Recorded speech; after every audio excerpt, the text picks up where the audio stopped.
все самое важное за эту неделю. Ковид наступает. Ухтинцев просят беречься из-за роста заболеваемости. Более 10 ударов. 19-летний ухтинец убил знакомого в заброшенной школе. Пропал бесследно. В Ухте продолжаются поиски Павла Ракина.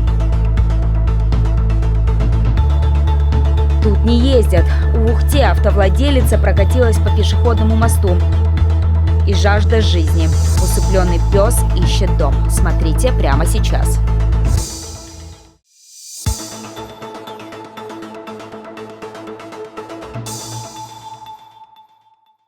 В Ухте продолжаются поиски Павла Ракина. На предмет присутствия мужчины, его личных вещей или тела волонтеры из организации «Ухта Спас» прочесывают берег реки Ухта. Общественники работали параллельно с правоохранителями, помогали изучить местность, где в последний раз видели мужчину 1984 года рождения. Значит, пропал он у нас 22 сентября. Был одет белая толстовка, синие спортивные штаны, черные полуботинки. Соответственно, здесь они находились, отдыхали. После встречи с товарищами его никто не видел. На связь с близкими или друзьями мужчина не выходил. Люди, с которыми он общался в последний раз, заставили его недалеко от Ледового дворца возле Старого моста. Эту зону уже несколько раз и с одного и с другого берега реки проверили волонтеры. До сегодняшнего момента ни личных вещей, ни тела Павла Ракина так и не было обнаружено.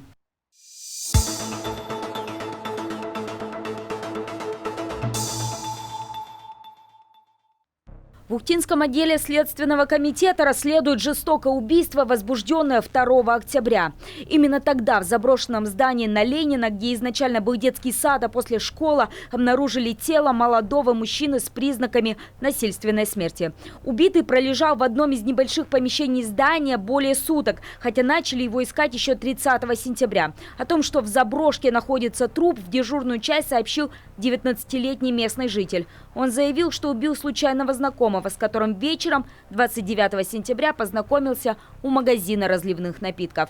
Один предложил выпить водки, другой отметил, что на улице лучше этого не делать, предложил пойти в заброшенное здание. Распивая спиртные напитки у новоиспеченных друзей, возникла стихийная ссора.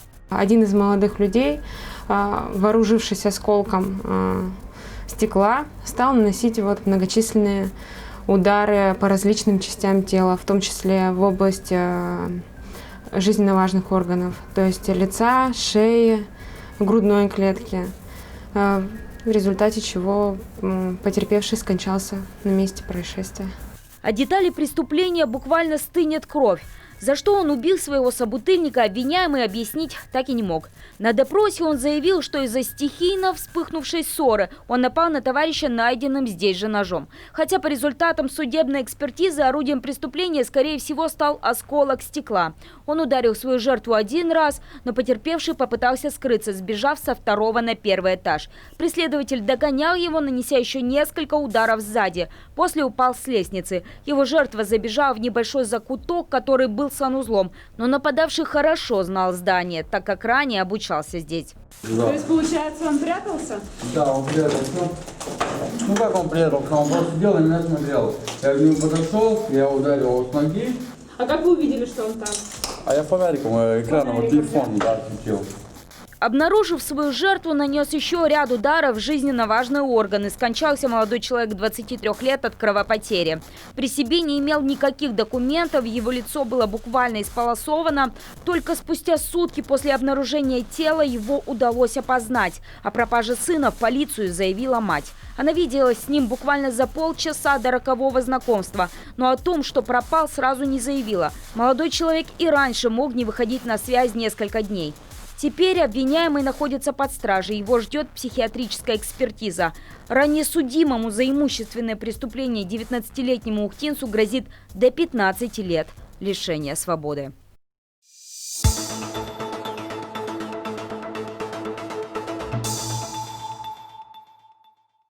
6 октября в соцсетях активно начали обсуждать очередные катания по одному из мостов набережной Газовиков. На этот раз по пешеходной зоне проехала женщина. Она объяснила в ГИБДД, что просто заблудилась в городе и по ошибке проехала по запрещенной для автотранспорта зоне.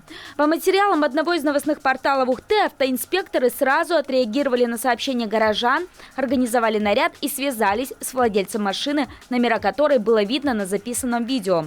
Женщина не стала отпираться и сообщила, что нарушила правила по ошибке. Но по факту нарушения составили протокол, автовладелице грозит штраф в размере до 2000 рублей. Напомним, это уже не первый случай использования этого моста не по назначению. В марте текущего года тут уже устраивали ночные покатушки два друга, одному из которых после пришлось прилюдно извиняться за свои действия.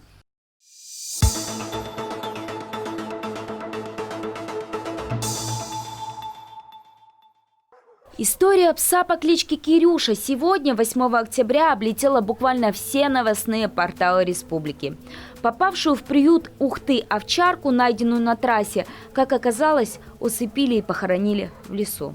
Но у 7-летнего пса такая жажда жизни, что даже это не сломило железную волю лохматого парня с добрыми грустными глазами. Он выбрался из леса, и тут началась череда счастливых случайностей. Собаку нашли на трассе Ухта-Сыктывкар. Женщина Ольга ехала ночью и увидела идущего пса, в общем, вдоль дороги. Она проехала буквально километров 20, ну и, как бы, видимо, совесть, не совесть. Ну, в общем, решила вернуться обратно. Когда она вернулась обратно, собака уже лежала на обочине, то есть без сил, без ничего. После Ольга связалась с фондом помощи бездомных животных. Как окажется позже, на тот момент, когда она подобрала Кирюшу, тот уже неделю ходил по лесу. Но когда пес попал под опеку фонда «Добрый город», в первую очередь начали искать его старых хозяев. Тут-то и всплыла неприглядная правда. Пока мы искали в соцсетях, там, естественно, хозяев, там, что случилось, возможно, собаку кто-то видел, к нам стали поступать непонятные сообщения. То есть такая собака проживала в Емве.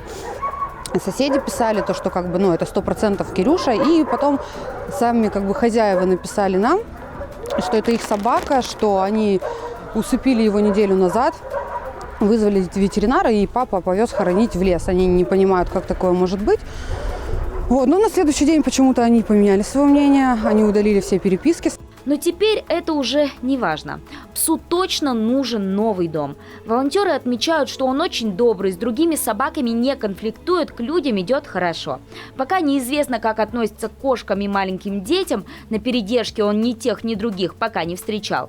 Но уже очень ждет свою новую семью. Его готовы пристроить к людям, которые будут о нем заботиться, обеспечивая длительные прогулки, хорошее питание и качественные витамины. У Кирюши явные проблемы с суставами. Хотя, возможно, это и результат сильного истощения. К сожалению, такое отношение к братьям нашим меньшим не редкость, отмечают волонтеры, делясь и другими историями из жизни обитателей приюта. Вот люди, которые в теме вот в этой защите животных, для них как бы вот история Кирюши, она такая, не является чем-то таким, знаете, из ряда вон выходящим. С такими вещами мы сталкиваемся. И переезжают собак специально, и бьют, и у нас есть даже здесь, она, по-моему, уже умерла. У нас даже такое было, что хозяйка ампутировала лапу своей собаки. Представляете? Ну, она лечить ее как-то пыталась. Но все же хочется верить, что жизнь дала Кирюше еще один шанс не зря. Впереди у пса с грустными глазами радостное будущее. Познакомиться с ним поближе вы можете в приюте на Озерном. Теперь овчарка проходит восстановление, он кастрирован, проглистогонен и ждет вакцинации. История Кирюши обывателям теперь кажется едва ли не фантастикой. Кто-то сравнивает ее с хоррором про кладбище домашних животных. Но мы надеемся, что это мелодрама со счастливым концом.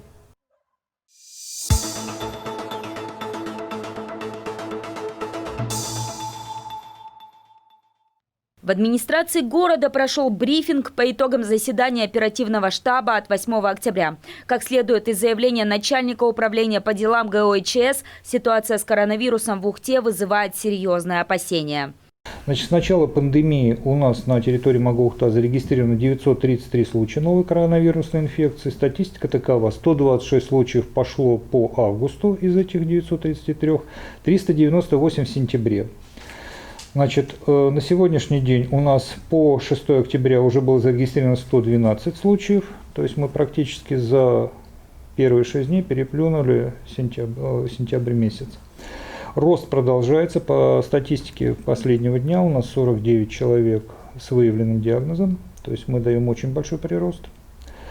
На сегодняшний день у нас цифры пока еще не обработаны, я даю статистику по 8 октября. На 8 октября у нас 424 заболевших, из них находится на стационарном лечении, это Ухтинская городская больница, 113 человек, на амбулаторном лечении находится 311 человек. Это лица, у которых у нас подтвержденный диагноз. Под COVID-19 оборудованы специальные койки. Количество этих коек в Ухтинской горбольнице 265. На эти койки у нас госпитализируются не только жители Магоухта, но по схеме маршрутизации, которая у нас утверждена Минздравом Республики Коми, туда еще госпитализируются жители, заболевшие ковид Сосногорского района, Троицко-Печорского района, то есть это те граждане, которые у нас с сопредельных территорий. Так вот, я повторюсь, с чего начал. 265 ковид-коек, на вчерашний день было занято 248 коек. То есть вы четко все можете понять, что оставшееся количество минимально. Значит, вопрос, где люди заражаются. Ну, заражаются, естественно, при контактах, которые происходят как на работе, так и в местах массового пребывания людей. По сведениям, которые предоставил Роспотребнадзор, можно сказать следующее. Значит, источник заражения у нас большинство это 168 человек с домашней очаги и 129 это по месту работы контакты. То есть это привозное, либо пообщались с коллегами. Сразу даю цифру: 3 контакта это по месту учебы. Значит, по привозным случаям я просто назову территории, откуда наибольшее число. 10 Москва, Московская область, 10 Санкт-Петербург, 4 Печора, 6 Усинск, но это, вероятнее всего, имеется в виду привоз с тех очагов, с тех мест, где были очаги по вахтовым работникам. Далее совокупно с моря это Сочи, Адлер, Анапа, Крым 21 человек, 18 человек Кировская область, то есть а остальные по 1-2 это практически вся Россия. Эпидемия опять стала набирать обороты. Поэтому вчера было проведено заседание муниципального оперативного штаба и были приняты необходимые решения, которые позволят хотя бы на сегодняшний день попробовать затормозить вот этот резкий маховик развития инфекции на территории Магоухта. Тем более, что по оценке некоторых работников медицины, которые проводят анализы, именно тот коронавирус, который у нас циркулирует на территории Ухты и Сосногорска, он особо агрессивен и весьма активно распространяется. Итак, решено было следующее вчера на оперштабе. Во-первых, все муниципальные управления, учреждения, муниципальные унитарные предприятия, которые на сегодняшний день работают, максимально перевести на дистанционный режим работы с 9 по 19 октября.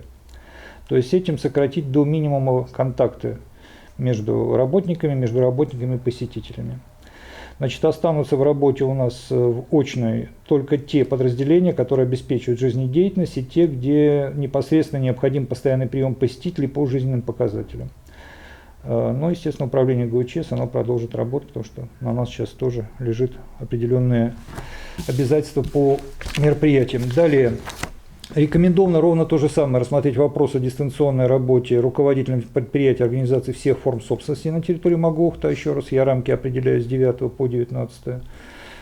Было решено на 10 дней. Далее, естественно, раз дистанционка, то те, кто остаются, обязательно должны соблюдать масочный режим, средства индивидуальной защиты носить, то есть это или перчатки, или антисептики применять. Далее, оперштаб подтвердил в соответствии с указом главы Республики Коми номер 16 15 марта, это пункт 16.1, что на территории Магоухта до 15 ноября запрещены все культурно-массовые, зрелищные, спортивные и иные массовые мероприятия. Далее, самый такой серьезный вопрос, который многие задавали и продолжают сегодня задавать: школы, детские сады продолжают работать в прежнем объеме. Пока речь о их закрытии не идет. Чтобы было понимаемо, что у нас творится с образованием, просто маленькая статистика. Значит, на сегодняшний день 23 класса по контактам по системе образования закрыты, это 186 учащихся. ОРВИ болеют 534 ученика, это 4% от всего контингента школьников. И у 22 детей диагностирован ковид. По взрослым эпид-порог давно превышен он в 3,6 раза. То есть это у нас еще не началась массовая вспышка сезонных инфекционных заболеваний. То есть вы понимаете, что ситуация, честно говоря, критическая. Приостанавливается на период с 9 по 19 работа учреждений дополнительного образования для детей, спортивных секций, кроме занятий на свежем воздухе, и репетиционных кружков в учреждениях культуры. Но с учетом рекомендуемых норм наполняемости в закрытых помещениях. То есть примерно это 4-5 квадратов на человека. Стал вопрос о продолжении работы некоторых учреждений культуры и физкультуры и спорта. Конкретно в протоколе оперштаба прописано, что у нас продолжает работу Ледовый дворец Капустина, продолжает работу плавательный бассейн «Юность». Далее, в соответствии с тем, что указом не запрещена работа кинотеатров, продолжают работу муниципальные кинотеатры в ДК «Водный» и ДК «Ярига». С 15 июля по 8 октября проведено 157 рейдов. Охвачено ими 1471 объект.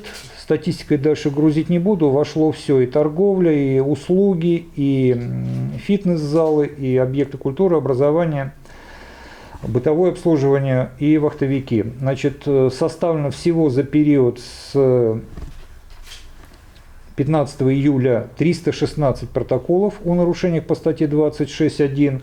С 29 сентября 12 протоколов составлено. Значит, протокол у нас составляет полиция, отдел надзорной деятельности, профилактическая работа, управление по делам ГУ и ЧС. Оперштабом предписано усилить в очень жесткой мере контрольно-рейдовые мероприятия, особенно в части тех объектов, где наблюдается массовое пребывание людей. Прежде всего, это объекты транспорта. Почему-то, прибывая в город Ухта, граждане забывают о том, что есть обязательный запрет на пребывание без масок в общественных местах, который содержится в указе главы Республики Коми. Проведя рейды, мы неоднократно сталкиваемся с таким, скажем, ковид-диссидентством, когда нам заявляют: да это уже все отменено, что вы тут пришли нас проверять. Нет, не отменено. Масочный режим не отменен. Административная ответственность за нарушение вот этих ограничений, она предусмотрена Кодексом об административных правонарушениях. Это статья 20.6.1. Невыполнение правил поведения при чрезвычайной ситуации или угрозе ее возникновения. По протоколу, который составлен и пройдет через суд, эти протоколы рассматриваются в городском суде, это или предупреждение, или наложение административного штрафа на граждан в размере от 1 тысячи до 30 тысяч рублей. На должностных лиц, осуществляющих предпринимательскую деятельность без образования юридического лица, от 30 тысяч до 50 тысяч рублей, на юридических лиц от 100 тысяч до 300 тысяч рублей. Это первая часть, которая без отягчающих.